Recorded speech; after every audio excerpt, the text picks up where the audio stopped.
Look at all that water.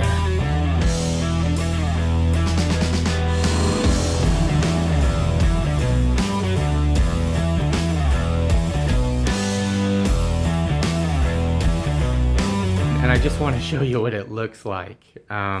It's kind of crazy. So there's my stove. I cut that wood up. I just set it up there to let it dry out a little bit. It can't dry out completely, you know, in just a few minutes, but look at that. There you go. There's the big log, and you see the end of it still isn't burnt, which is just crazy. There's just a little round part of it. Here, come hold this lid up. I want to try and focus in on that. Yeah. So you see, there's just a little round part of it that is still unburnt. It's kind of getting black now. But isn't that how it becomes a gasification chamber, and it creates enough heat and retains enough heat with the Aircrete insulation around the chamber to burn wet wood. My jaw's on the floor. I'm amazed sometimes.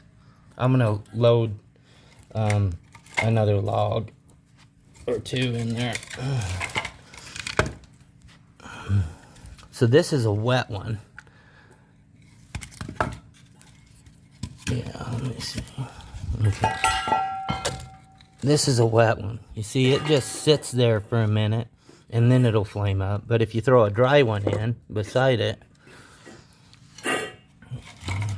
it'll flame up pretty right away, actually.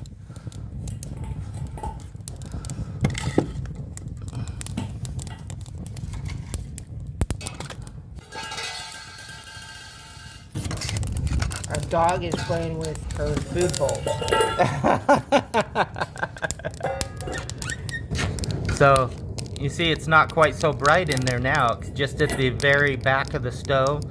So that actually will start burning from the front, or the back of the stove, and burn towards the front. It's kind of interesting how it goes.